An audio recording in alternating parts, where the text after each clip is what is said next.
Hero Honda 90s के समय से लेकर आज तक यह नाम हर किसी के जुबान पर छाया रहता है, क्योंकि हीरो और होंडा के कोलैबोरेशन से बनी यह कंपनी दुनिया में सबसे अच्छी टू व्हीलर व्हीकल्स बनाती थी। लेकिन कंपनी प्रॉफिटेबल होने के बाद भी अलग क्यों हुई और कैसे होंडा ने भारत की कंपनी हीरो के पीठ में छुरा घोंपा, आज के इस वीडियो में हम सब कुछ जानने वाले हैं।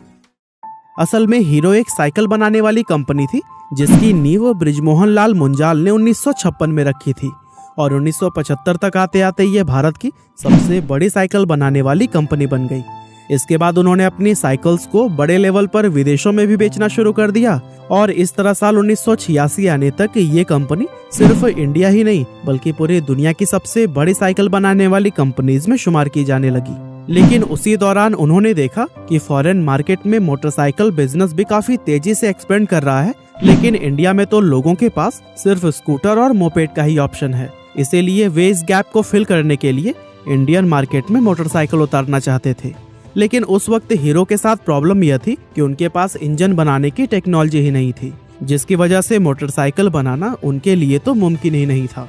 इसीलिए अपने इस प्लान को एक्शन में लाने के लिए उन्होंने किसी विदेशी कंपनी के साथ में कोलैबोरेशन करने के बारे में सोचा।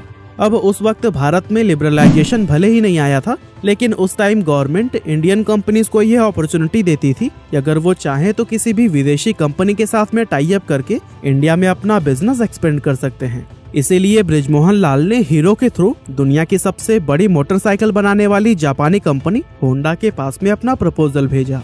अब क्योंकि उस समय कोई भी विदेशी कंपनी भारत में डायरेक्टली अपना बिजनेस स्टार्ट नहीं कर सकती थी, ऐसे में इस प्रपोजल के जरिए होंडा को इंडियन मार्केट में एंटर करने का एक अच्छा मौका मिल गया, जैसे कि होंडा कंपनी खुद भी नहीं गंवाना चाहता था। इसलिए इन दोनों कंपनीज ने 1984 में एक दूसरे के साथ हाथ मिला लिया। हीरो और होंडा के बीच उस टाइम ये एग्रीमेंट हुआ था कि हीरो बाइक्स के लिए बॉडी बनाएगा और होंडा उसके लिए इंजन सप्लाई करेगा। इसके अलावा उन्होंने एक एनओसी भी साइन की थी जिसके अकॉर्डिंग दोनों कंपनीज फ्यूचर में कभी भी एक दूसरे के मुकाबले में अपना कोई प्रोडक्ट लॉन्च नहीं करेंगे। और दोस्तों, दोनों ही कंपनीज इन कंडीशंस से सेटिस्फाइड थी, जिसके बाद से ये डील फाइनल हो गई और यहीं से हीरो होंडा की शुरुआत हुई। अब कागजी कार्यवाही पूरी करने के बाद से हीरो होंडा का सबसे पहला प्लांट हरियाणा में बनाया गया, जहां से हीरो और होंडा ने मिलकर तुरंत ही बाइक्स की मैन्युफैक्चरिंग करने स्टार्ट कर दी। 1985 में जब उन्होंने अपनी पहली बाइक CD100 लॉन्च की तो फिर यह बहुत तेजी से पॉपुलर हुई, क्योंकि इंडियन मार्केट में एक तो बाइक का कॉन्सेप्ट ही नया था और दूसरा इस बाइक का माइलेज बहुत ही कमाल का था। इसके अलावा उन्होंने अपनी बाइक को उस प्राइस सेगमेंट में लॉन्च किया था जो कि हर मिडिल क्लास फैमिली के लिए अफोर्डेबल हुआ करता था। साथ ही उन्होंने अपना मार्केट कैंपेन भी बहुत ही प्रभावी तरीके से तैयार किया था, जहां इनकी टैगलाइन थी fill it, shut it, forget it, यानी कि इसमें पेट्रोल फिल करके भूल जाइए।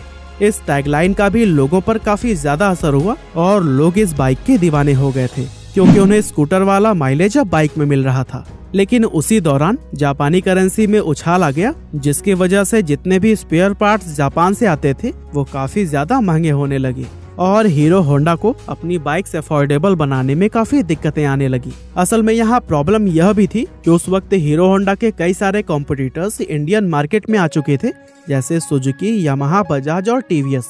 लेकिन ये सारे ब्रांड सिर्फ शहरी इलाकों में रहने वाले वेल्दी कस्टमर्स पर ही फोकस करते थे। लेकिन वहीं अगर हीरो होंडा को देखा जाए तो उनका मेन फोकस इंडिया के मिडिल और लोअर मिडिल क्लास कस्टमर पर था, जो कि एक अफोर्डेबल सोल्यूशन चाहते थे। और यही वजह थी कि हीरो होंडा की बाइक सिर्फ शहरों में ही नहीं बल्कि पूरे भारत में ही सबसे ज्यादा सेल होती थी।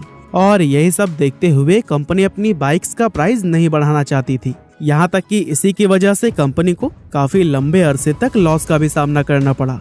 लेकिन 1990 में जब डॉलर का एक्सचेंज प्राइस रेगुलेट हुआ तो फिर हालात थोड़े सुधरने शुरू हो गए और देखते ही देखते कुछ ही समय में हीरो होंडा एक बार फिर से अपनी बाइक्स पर प्रॉफिट कमाने लगा और अगले कुछ ही सालों में कंपनी का प्रॉफिट $10 मिलियन को भी क्रॉस कर गया, जो कि उस जमाने में एक बहुत बड़ा नंबर था। अब यहाँ तक तो चीजें ऊपर से काफी अच्छी नजर आ रही थी, लेकिन अंदर से सिचुएशन बहुत पहले से ही खराब होनी शुरू हो गई थी। दरअसल कंपनी के मैनेजमेंट में शुरू से ही कई तरह की प्रॉब्लम्स चल रही थी, जैसे कि होंडा तो अपनी बाइक्स अमेरिका और रूस जैसे डेवलप्ड कंट्री में सेल कर रहा था, लेकिन हीरो होंडा को होंडा की तरफ से फॉरेन में अपनी बाइक्स को सेल करने की परमिशन नहीं थी। यानी एक तरफ तो हीरो साइकिल मैन्युफैक्चरर के तौर पर उस समय दुनिया की सबसे बड़ी कंपनी थी, यहाँ तक कि Guinness book of world records में भी इनका नाम दर्ज था।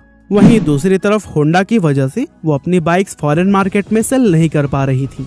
असल में इंडिया के बाहर हीरो होंडा को सिर्फ नेपाल, भूटान और बांग्लादेश जैसी आसपास की कंट्रीज तक ही अपनी बाइक को एक्सपोर्ट करना अलाउड था, जिसकी वजह से हीरो कंपनी इंटरनेशनल मार्केट में जो पोजीशन चाहती थी वो उसे नहीं मिल पा रही थी। अब एक तरफ तो होंडा काफी तेजी से ग्रो कर रहा था, लेकिन वहीं दूसरी तरफ हीरो एक लिमिटेड स्पेस में सीमित होकर रह गया था, जिसकी वजह से इन दोनों कंपनीज के आपसी रिश्ते खराब होने लगे। इसके अलावा कॉन्ट्रैक्ट के अकॉर्डिंग हीरो बाइक्स की बॉडी बनाती थी और होंडा इंजन। अब अगर हीरो को अपना बिजनेस एक्सपेंड करने के लिए अलग भी होना पड़ता तो फिर वो ऐसा नहीं कर सकते थे, क्योंकि वो इंजन के लिए पूरी तरह से होंडा पर ही डिपेंडेंट थे। हालांकि अब हीरो को ये समझ आ चुका था कि अगर उसे होंडा से अलग होना है तो फिर खुद इंजन मैन्युफैक्चर करना ही पड़ेगा। इसीलिए उसे हीरो होंडा से अपने हिस्से का जितना भी प्रॉफिट मिलता था वो उसके एक बड़े हिस्से को इंजन बनाने में खर्च करने लगा, जिसकी वजह से होंडा और हीरो के बीच में दरार और भी ज्यादा बड़ी हो गई।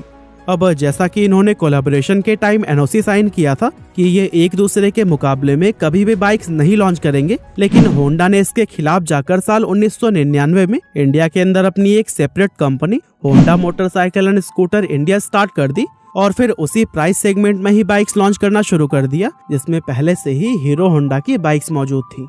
इस तरह अगर देखा जाए तो इंडियन मार्केट के अंदर होंडा ने अपनी बाइक्स को हीरो होंडा के मुकाबले में लाकर खड़ा कर दिया था, जिसकी वजह से हीरो होंडा के कस्टमर्स डिवाइड हो गए और इसके कुछ साल बाद होंडा ने एक्टिवा को लॉन्च करके स्कूटर सेगमेंट में भी एंटर कर लिया था। अब अगर देखा जाए तो इस पूरे मामले में होंडा की पांचों उंगलियां घी में थी, क्योंकि होंडा की हीरो होंडा से तो अर्निंग हो ही रही थी, साथ ही अपनी सेपरेट बाइक कंपनी से भी उसका अच्छा खासा प्रॉफिट जनरेट हो रहा था। और दोस्तों इन्हीं सभी प्रॉब्लम्स को देखते हुए ही हीरो ने होंडा से अलग होने का फैसला कर लिया और फिर 2010 में जाकर दोनों ही कंपनीज हमेशा के लिए अलग हो गयी।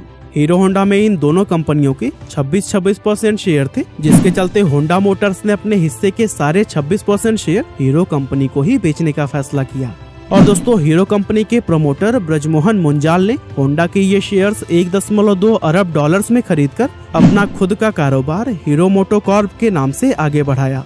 अब जब ये दोनों कंपनीज अलग हुई थी तब ज्यादातर लोगों ने ये कहा था कि होंडा के बिना हीरो मार्केट में कभी भी सरवाइव नहीं कर पाएगी, लेकिन अगर आज की बात करें तो इस समय हीरो मोटोकॉर्प को दुनिया की सबसे बड़ी मोटरसाइकिल बनाने वाली कंपनियों में शुमार किया जाता है। बाकी आज की हमारी इस वीडियो में बस इतना ही था। ये वीडियो आपको कैसी लगी हमें कमेंट करके जरूर बताइएगा।